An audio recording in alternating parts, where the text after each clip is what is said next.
Hola, buenos días. Voy a empezar contando eso. Al final es un proyecto de datos que cuentan historias. Y os voy a contar un poco primero la historia, ¿no?, de este proyecto. Yo soy de Pamplona, o la conocéis los que sois de fuera, es una ciudad pequeña al norte de España, y estudié en este colegio, Escolapios. Y un día me encontré, ya habiendo dejado el colegio, pasé ahí 12 años en el colegio, encontré esta foto. El que aparece en medio es el arquitecto del colegio, que es tiene muchos edificios en Pamplona, y me sorprendió la foto esta, ¿no? Aquí todos vestidos de militares, y esa es la puerta de entrada de mi colegio. Entonces, un poco rascando, ¿no?, por internet, pues me encontré que mi colegio fue una cárcel.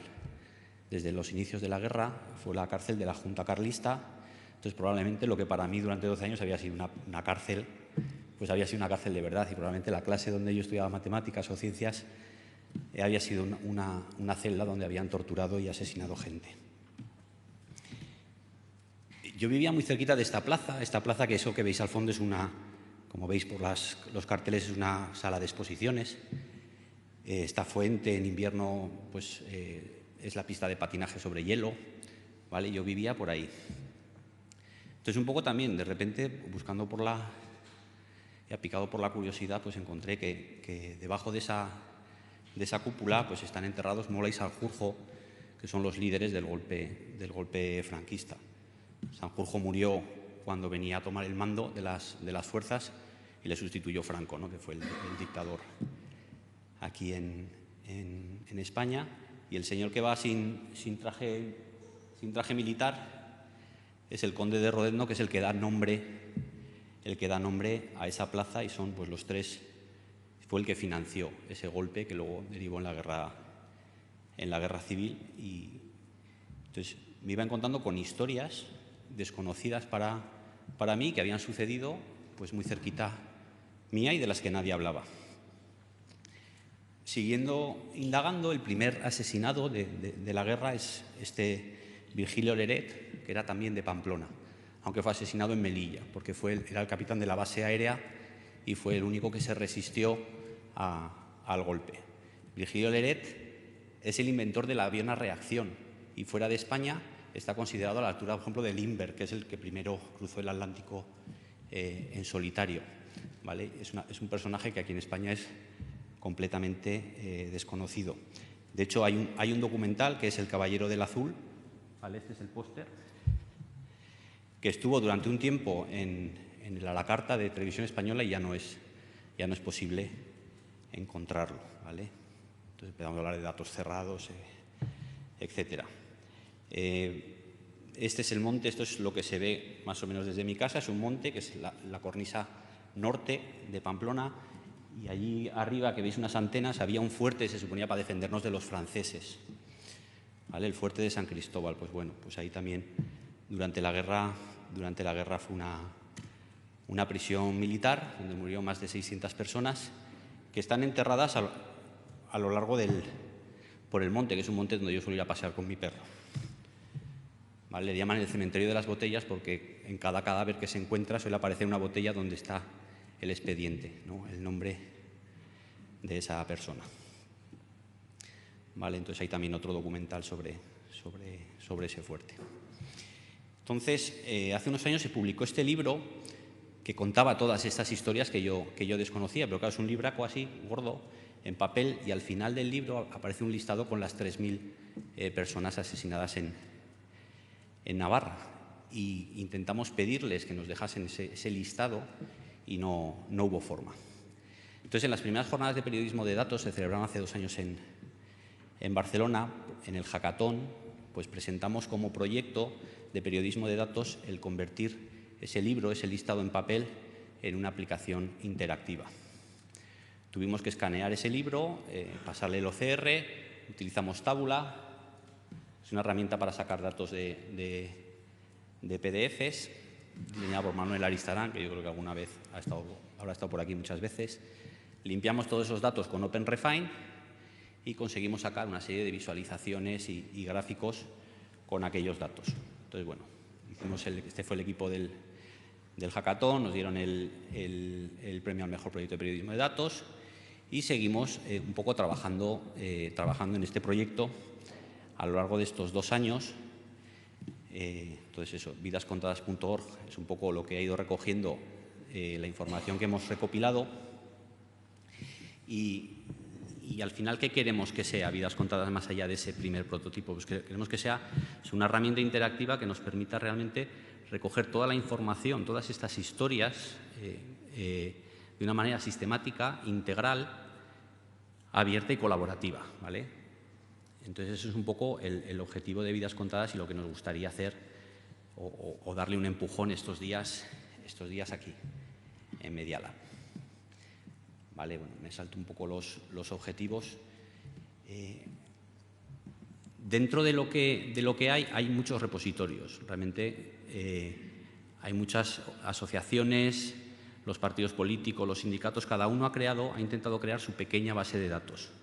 ¿Vale? Esta, por ejemplo, es la de la Universidad de Navarra. El enlace que tenéis por aquí, esto está en Slideshare, luego lo podéis ver. Todos tienen muchos problemas. El principal, que no se hablan entre sí, cada una tiene los datos diferentes. La de Galicia está solo en gallego, la de Cataluña está solo en catalán. Entonces, bueno, queremos hacer eso, algo que sea integral. Luego no se pueden buscar, normalmente son listados de datos, o sea, son listados de nombres, que es la única opción de búsqueda es buscar por el apellido, es decir, es más una especie de consuelo para los familiares de decir, a ver si mi abuelo está en ese listado. Pero no te permite hacer consultas. A ver si ¿esto tiene internet? Supongo que sí, ¿no?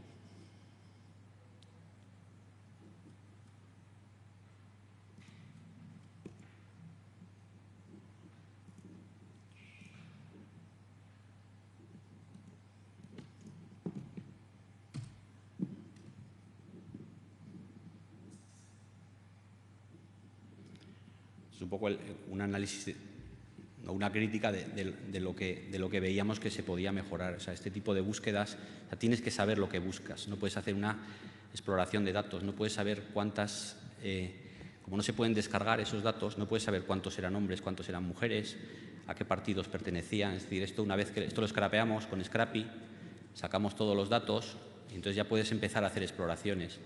De hecho, por ejemplo, encontramos víctimas de antes de la guerra, con lo cual eran fallos de transcripción, etcétera. Entonces, ese es un poco el tipo de problemática que el proyecto de Vidas Contadas pretende resolver.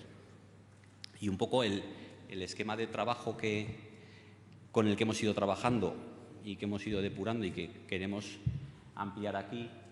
O sea, por un lado, hemos ido recogiendo a través de todas las asociaciones de víctimas un montón de ficheros en Excel, en bases de datos Access, etcétera, con los datos que han ido recogiendo en cada asociación, etcétera. Más luego tenemos los portales existentes, bien regionales, como todos los nombres que es de Andalucía, Nombres y Voces, que es de Galicia, Navío Anárquico, que es temático, digamos, de los republicanos, hay otro de los socialistas.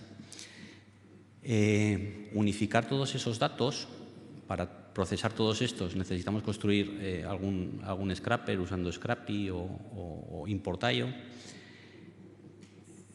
Tener todos estos datos, por lo menos, en un formato abierto, en CSV. A partir de ahí, lo que necesitamos es limpiar todos esos datos pues con OpenRefine o con una herramienta parecida y luego pasarla a una base de datos que nos gustaría que tuviese una estructura semántica en el sentido que queremos.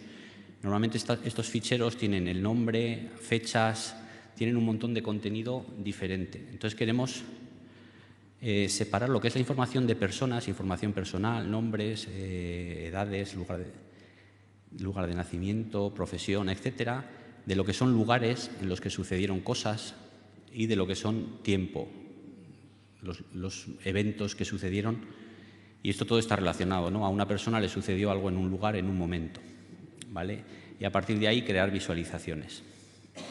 Entonces, bueno, un poco lo que queremos hacer es un inventario de recursos, inventariar todo lo que tenemos y todo lo que puede haber más, construir una herramienta de mapeo de datos que pase de esos ficheros, de esas hojas de cálculo, a una base de datos estructurada y luego jugar con esa base de datos y construir visualizaciones que nos permitan contar las historias, ¿vale? Pues historias de este estilo, ¿no? Estos ejemplos que hicimos durante la primera fase del proyecto, pues de todas las fosas comunes en Andalucía, las mujeres asesinadas en Navarra, y vimos cómo nos centramos en ese colectivo, ¿no? de las mujeres, por qué, dónde, ¿vale? O líneas de tiempo, ¿vale? Podemos jugar ya con personas, lugares, tiempo, podemos empezar a pensar en otras formas de contar las historias. El cuarto elemento importante son los recursos gráficos, fotografías, vídeos, documentos que hay por ahí, que tienen las familias, que están por ahí. Entonces, esto habría que integrar alguna especie de gestor documental. Es otra de las líneas que se abre en el sentido, y además que sea fácil que la gente pueda volcar información, o sea, gente que tenga fotos de su abuelo, de su tío, de sus padres, que puedan volcarla y compartirla con los demás, con licencias libres, etcétera. Y luego queríamos aprovechar el contexto del taller un poco para darle una dimensión internacional que hasta ahora el proyecto no tenía, ¿vale? En dos líneas. Una, la de las brigadas internacionales, es decir, los soldados extranjeros que vinieron a luchar en España, más la represión o todas las historias de españoles que fueron fuera, o bien en campos de concentración nazis, estos Mauthausen, etcétera, explorar ese tipo de relaciones internacionales. Y luego sí que vemos que el proyecto en sí, aunque nació con una perspectiva de aquí para el Estado español y lo que sucedió aquí del 36 en adelante, sí que desafortunadamente es algo que puede ser muy extrapolable a lo que pasó en Argentina, en Chile, en Colombia. Por ejemplo, en el semanal de esta semana de Colombia, pues hablaba de los 96.000 desaparecidos, ¿no?, de Colombia. Este es otro especial que hizo Interview hace unos años. Entonces, también esta dimensión periodística de recoger todos los artículos sobre el tema y también explorar cómo se pueden contar historias con las historias que ya se han contado, es otro de las líneas que podríamos explorar aquí. Aquí os dejo cosas que se pueden hacer. O sea, no se trata de hacer todo, sino de ideas que traemos para trabajar. Vale, estos son vídeos que también pues hemos ido recogiendo. ¿Vale? Entonces, bueno, independientemente de que luego seguiréis el proyecto, os animo a que lo sigáis.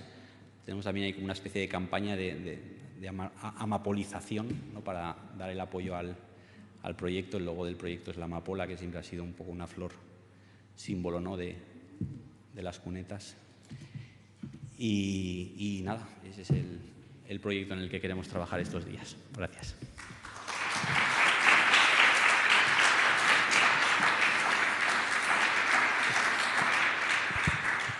Hola. Mira, no sé si ha quedado muy claro los colaboradores que buscáis. ¿Perdona? Sí, el perfil de los colaboradores que buscáis. Bueno, es un poco abierto. Realmente, como las tareas, el tipo de tareas es muy variada. O sea, hay una parte, por ejemplo, de todo lo que es inventario de datos, que ahí cabe de periodistas a sociólogos. Es decir, hay una parte que es más de exploración, de investigación sobre un tema concreto. Casi cualquier persona, no hace falta un perfil específico. Sí que nos vendría bien eso, una parte de desarrollo sobre todo de la herramienta de mapeo, pero bueno, diseñadores que quieran. Nosotros tenemos ya muchos datos ya procesados, también el cómo contar historias, entonces lo mismo, periodistas, diseñadores. O sea, es un proyecto muy abierto. De hecho, el equipo que lo inició había un poco de todo. Entonces es un proyecto muy abierto. Sí que a la parte de desarrollo nos gustaría darle un empujón. Entonces, gente que sean desarrolladores, tanto backend, frontend, diseñadores también. O sea, un poco es un proyecto abierto a todo tipo de... O sea, hay partes del proyecto para diferentes perfiles, con lo cual... Documentalista. ¿Hay preguntas? Una cosa que no me ha quedado del todo clara es, dentro del esquema un poco que está súper bien puesto, es qué tenéis hecho y qué no. ¿Perdona? ¿Qué tenéis hecho y qué no? Quiero decir, es un proceso bastante complejo, ¿no? Sí. Con diferentes patas, entonces es... Tenemos hecho como un poco de todo, es decir, hasta ahora, por ejemplo, tenemos muy trabajado Navarra, que es la región donde nosotros nos movemos. Tenemos, por ejemplo, ahora recientemente pues, hemos hecho esa labor de conseguir datos, entonces tenemos un montón de ficheros de datos por inventariar, es decir, por decir, bueno, este fichero es un fichero de fosas de Zamora, este es un listado de víctimas en el hospital de Barcelona. Entonces, esa labor hay que inventariar. Tenemos cosas hechas, por eso tenemos datos ya para poder trabajar en parte de visualización, pero tenemos mucho por inventariar. Lo mismo con páginas que habría que scrapear. Algunas tenemos desarrollados, otras no, y otras ni siquiera sabemos que existen. Quiere decir que tal. El flujo de trabajo que es un poco manual, el que hemos estado usando hasta ahora, pues con OpenRefine y tal.